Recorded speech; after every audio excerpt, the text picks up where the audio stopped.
மக்களை வணக்கம். நான் உங்கள் கோடங்கி. அதிமுகவில் லால்குடி எம்எல்ஏவாக இருப்பவர் லீமா ரோஸ். மார்ட்டின் குடும்பத்தை சேர்ந்தவர். மார்ட்டினுடைய மனைவி தான் லீமா ரோஸ். இவர்கள் தன்னுடைய சொத்து மதிப்பாக தேர்தல் நேரத்திலேயே பல ஆயிரம் கோடியை என்னுடைய சொத்தாக காமிச்சாங்க. தமிழ்நாட்டிலேயே அதிக பணம் வைத்திருக்கிற பெரும் பணக்காரராக காண்பித்த ஒரு வேட்பாளர். அவர் இப்போ அதிமுகவில் வெற்றி பெற்று விட்டார். இரட்டை இலையில் நின்று வெற்றி பெற்று விட்டார். ஆனால் அதிமுக, எடப்பாடி தலைமையிலான அதிமுக பல நூறு குழப்பங்களோடு பல துண்டுகளாக செதறி உடஞ்சி மறுபடியும் திருப்பி ஒட்டி ஏதோ ஒரு வேலைகள்லாம் நடந்துட்டு இருக்கு. இந்த எல்லா குழப்பங்களுக்கும் காரணம் லீமா ரோஸ் அப்படின்னு எல்லாருக்கும் அந்த தெரிந்த தகவலாக பேச ஆரம்பிச்சாங்க. ஆனால் என்ன அப்படின்னு சொன்னால், இந்த லீமா ரோஸ் நிச்சயமாக இந்த குழப்பங்களுக்கு காரணம், ஏன் இவங்களை எல்லாருமே கார்னர் பண்ணாங்கன்னா அதற்கு காரணம் லீமா ரோஸே தான். இப்போ அதிமுகவை பொறுத்தவரை ஒரு பாரம்பரியமான கட்சி. அந்த கட்சியில் யார் மீடியாவை அட்ரஸ் பண்ணணும், யார் அட்ரஸ் பண்ணுவாங்க, முக்கியமான விஷயங்கள்லாம் யார் சொல்லுவாங்க அப்படின்றது ஒரு வரையறை இருக்குது. இதுக்கு முன்னாடி கடந்த காலங்களில் அப்படி தான் இருக்குது. ஒன்று பொதுச் செயலாளர் பேசுவார். இப்போ ஜெயலலிதா இருந்த காலத்தெல்லாம் ஜெயலலிதா மீறி ஒருத்தர் கூட அமைச்சர் கூட பேச மாட்டாங்க. அவைத்தலைவர், அவை முன்னவர்னு சொல்லப்பட்ட நபர்கள் கூட பேச மாட்டாங்க. மீடியாவை கண்டா ஹலோ ஹாய் சிரிச்சிடுவாங்க, தகவல்களை பரிமாற மாட்டாங்க. ஆனால் லீமா ரோஸ் அவங்க இப்போ தான் புதுசு, இப்போ தான் உள்ளே வந்திருக்காங்க கட்சிக்குள்ளே. அதிமுகக்குள்ளேயே இப்போ தேர்தலுக்கு முன்னாடி தான் சேர்ந்தாங்க. உடனே ஒரு பொறுப்பு வாங்கிட்டாங்க. உடனே அவங்க எம்எல்ஏவுக்கு நின்னாங்க, ஜெயிச்சிட்டாங்க. ஆனால் வெற்றி பெற்ற உடனே அவங்க பேசின பேச்சு அதுதான் எல்லாருக்கும் அவர்கள் மீதான கோபத்தை உண்டாக்குச்சு. என்னன்னா, தாவேக்காவோட அதிமுக பேச்சுவார்த்தை நடத்திக்கிட்டு இருக்குன்னு சொன்னது லீமா ரோஸ். அப்புறம் நல்ல முடிவு எடுக்கப்படும் அப்படின்னு சொன்னது லீமா ரோஸ். எடப்பாடி பொதுச் செயலாளர் எடப்பாடியை மதிக்காம, எடப்பாடிக்கு மரியாதை கொடுக்காம, எடப்பாடிக்கு ரைவலா உருவான சிவி சண்முகத்தோட கை கோத்துக்கிட்டு அங்க ஒரு கோஷ்டி கானம் பாடினது லீமா ரோஸ். அயோக்கியத்தனம் பண்ணது லீமா ரோஸ். இவ்வளவு ஏன் நம்ம லீமா ரோஸ் குறித்து இவ்வளவு பேசுறோம் அப்படின்னா, நேற்றுக்கு அவங்க ஊடகத்தை சந்திச்சு பேசியிருக்காங்க. என்ன பேசியிருக்காங்கன்னா, ஊடகங்கள்ல அவதூறு பரப்புறாங்க, தேவையில்லாத கருத்துக்கள் சொல்றாங்க, நான் சட்டப்படி நடவடிக்கை எடுப்பேன் அப்படின்னு சொல்லியிருக்காங்க. எந்த சட்ட நடவடிக்கை எடுத்தாலும் நீங்க பேசினதானே சொல்லியிருக்காங்க. யாரும் ஒன்றும் மிகைப்படுத்தி பேசவே இல்லையே. பேசினதெல்லாம் நீங்க தான். உங்களுக்கு யார் அதிகாரம் கொடுத்தது? அதிமுகவும் தாவேக்காவும் பேசுகிறது என்று அதிமுக சார்பாக வெற்றி பெற்ற நீங்க எப்படி ஊடகத்தை சந்திச்சு சொல்லுவீங்க? எவ்வளவு பெரிய முக்கியமான விஷயம் அது. எவ்வளவு பெரிய விஷயத்த சர்வசாதாரணமா போட்டு உடைச்சிட்டு போறீங்க. சிவி சண்முகத்தோட சேர்ந்து சதி பண்ணீங்களா, பண்ணலையா? அதிமுக உடைக்கிறத வேலையில நீங்க தானே முழு மூச்சா இறங்கிருக்கீங்க. அப்ப இதை உண்மை என்று எல்லாமே வெளிப்படையா தெரியுது. முதலமைச்சர் விஜயனோட கையை பிடிச்சி முத்தம் கொடுத்தது யாரு? நீங்க தானே அந்த வேலையை பார்த்தீங்க. கேவலமா இல்லையா? விஜய் யாரு? அவர் தாவேக்காவோட ஒரு கட்சி தலைவர். அவர் இன்றைக்கு முதலமைச்சராக உட்கார்ந்துருக்காரு. மக்கள்கிட்ட பொய் சொல்லி பதவியை வாங்கியிருக்காரு. அவர் கையை பிடிச்சி முத்தம் கொடுக்குறீங்கன்னா அப்ப நீங்க அதிமுக உடைக்காம என்ன பண்றீங்க? அதைத்தானே சொல்றாங்க எல்லாருமே. பணம் இருக்குன்றதுக்காக நீங்க ஒன்னே எல்லாரும் மிரட்டினா பயந்துருவாங்களா? அதே எப்படி பயப்படுவாங்க? நீங்க சொன்னது தப்பு, நீங்க பேசியது தப்பு, நீங்க நடந்து கொண்ட முறை தப்பு. ஒரு தார்மீக அடிப்படையில ஒரு பொறுப்பான ஒரு எதிர்கட்சிக்குள்ள இருந்துகிட்டு, ஏன்னா இப்ப எதிர்கட்சி ஆயிடுச்சு அதிமுக. எடப்பாடி பதவி கொடுத்தாரு, அந்த எடப்பாடிக்கே மரியாதை கொடுக்கல. நீங்க எடப்பாடியை மதிக்கலையே. அப்ப பழைய கருப்பையா அப்படின்னு சொல்லி பழக்கருப்பையா குறிப்பிட்டு பேசுறாங்க. பழக்கருப்பையா தேவையில்லாத கருத்தெல்லாம் பேசுறாரு. பழைய கருப்பையா அனாவசியமா பேசக்கூடாது, ஆதாரத்தோடு பேசணும். இல்லைன்னா நான் சட்டப்படி நடவடிக்கை எடுப்பேன். எடுத்து பாருங்க சட்ட நடவடிக்கை என்ன நடக்குதுன்னு பார்ப்போம். பண்றது பூரா அயோக்கியத்தனம்.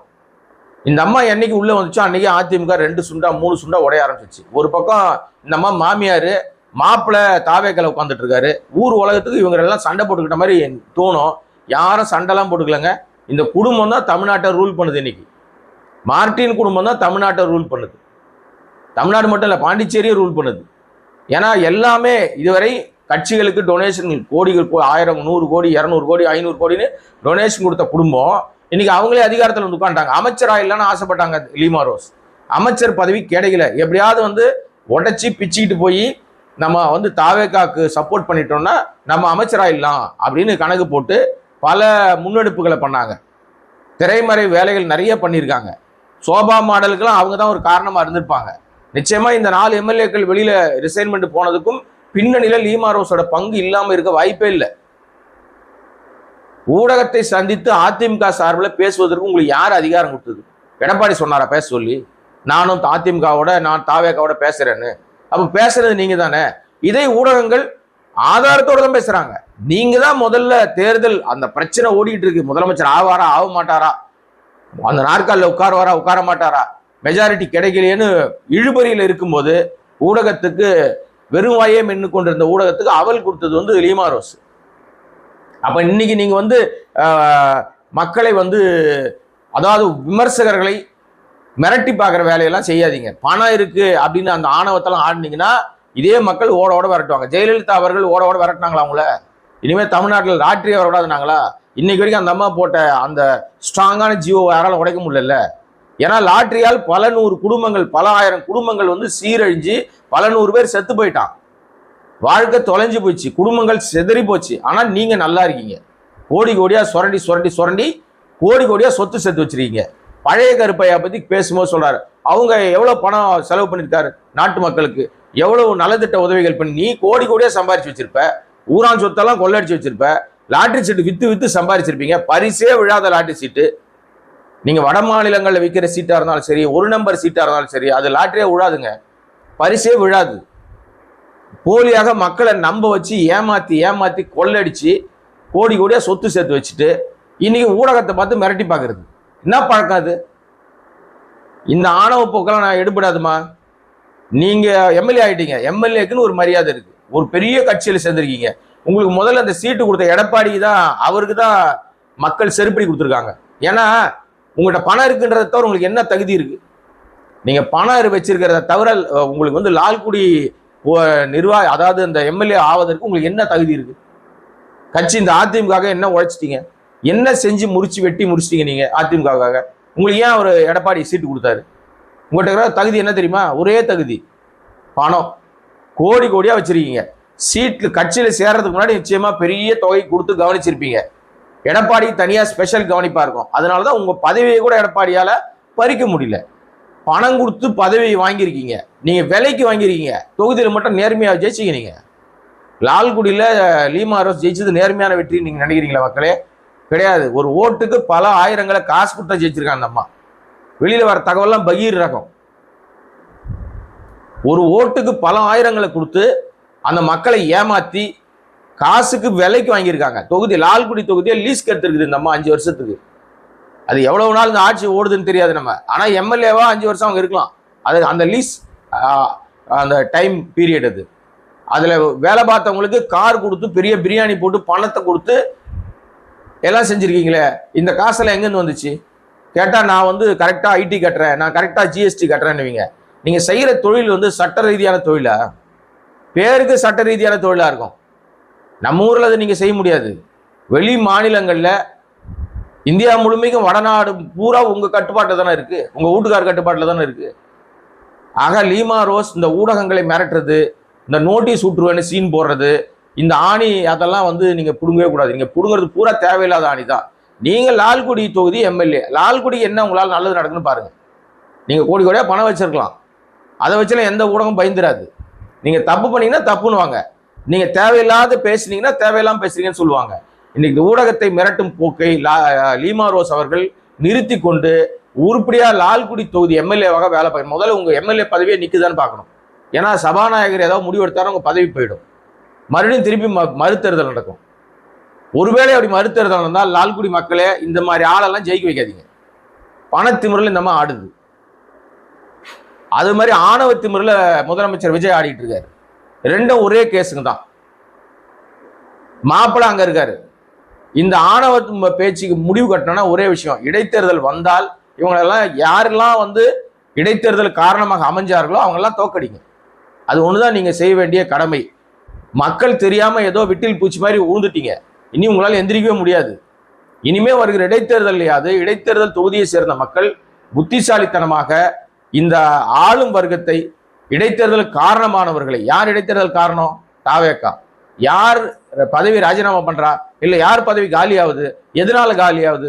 கட்சி தாவி போறதுனால காலியாகுது. அப்போ அவங்களுக்கு மீண்டும் அந்த பதவியை தராதீர்கள். அவங்க டெபாசிட் காலி பண்ணுங்க. பணம் வச்சிருக்கிறதுனால மட்டும் ஜெயிச்சிடலாம்னா உங்க தொகுதி நாசமா போயிடும். அதை மட்டும் முடிவு பண்ணீங்க. கடைசியாக கிட்டத்தட்ட 30 வருஷமா அந்த ஊடகத்துறையில இருக்க, யாரையும் குறித்து தவறாக பேசணும்னு அவசியமே இல்லை. ஆனாலும் இன்றைக்கு நடக்கிற நிகழ்வுகள் எல்லாம் பார்த்தா ஆபத்தான அரசியலை நோக்கி தமிழ்நாடு நகர்ந்து கொண்டிருக்கிறது. நேர்மையான அரசியலே இல்லை, நேர்மறையான எதிர்வினை ஆற்றக்கூடிய அரசியல் மட்டும்தான் இங்க நடக்குது. அப்ப தவறாக செய்கிறவர்களை சுட்டி காட்ட வேண்டிய இடத்துல தான் பத்திரிகையாளராக நம்ம எல்லாருமே இருக்கோம். அதனாலதான் தொடர்ந்து நம்ம ஒரு சில கருத்துக்களை தொடர்ந்து பேசிட்டே இருக்கோம். ஏன் விஜய் குறித்து நிறைய பேசுறீங்க, நிறைய பேர் என்ன கேட்கிறாங்க. நான் பேசுகிற கருத்துக்கள்ல ஏதாவது ஒரு விஷயம் தவறாக இருக்கான்னு மட்டும் பாருங்க. ஏன்னா அவதூறு பரப்ப வேண்டிய அவசியம் நமக்கு இல்லை. உண்மையே சொல்றோம். இன்னைக்கும் சட்டம் ஒழுங்கு சீரழிஞ்சிருக்க, தனி வீடியோவா போடுறேன். இன்னைக்கும் கஞ்சா வியாபாரத்தை தட்டி கேட்டதுனால சென்னையில் ஒரு வாலிபன் வெட்டி கொல்லப்பட்டிருக்கான். விஷ்ணுன்னு சின்ன பையன். இப்படி நாளொரு மேனியும் பொழுது ஒரு வண்ணமா தினம் தினம் கொலை கொள்ளைகளோடைய தமிழ்நாடு விடுகிறது, தமிழ்நாடு முடிகிறது. அதல பாதாளத்தை நோக்கி கடகடன்னு சரிஞ்சுக்கிட்டு இருக்கு பொருளாதார வீழ்ச்சி. லீமாரோஸ் அவர்களுக்கு ஒரு மரியாதையான வேண்டுகோள். ஏன்னா நீங்க எம்எல்ஏ ஆயிட்டீங்க, அந்த சட்டமன்ற உறுப்பினர் என்கிற மரியாதையோடு உங்களுக்கு சொல்றது, இந்த ஊடகத்தை மிரட்டுற விஷயத்தை விட்டுட்டு உருப்படியான வேலை செய்யுங்க. ஏதோ தெரிஞ்சோ தெரியாமலும் எம்எல்ஏ ஆயிட்டீங்க, ஒரு பெரிய கட்சியில பொறுப்பு கொண்டுட்டீங்க, எம்எல்ஏ இருக்கீங்க, தொகுதி மக்களுக்கு நல்லது செய்ய பாருங்க. அதன் மூலமா உங்களுக்கான பெரிய மரியாதையை எடுத்துக்கொள்ளுங்கள். இந்த ஊடகம் தான் உங்களை தூக்கி விடும், இதே ஊடகம் உங்களை கவுத்தும் போட்டுரும். அதையும் ஞாபகம் வச்சுங்க. இந்த வீடியோ சப்ஸ்கிரைப் பண்ணாமல் பார்த்துருக்க அன்பு நண்பர்களே, கோடை வாய்ஸ் சப்ஸ்கிரைப் பண்ணீங்கன்னா பல விஷயங்கள் பேசலாம். நன்றி, வணக்கம்.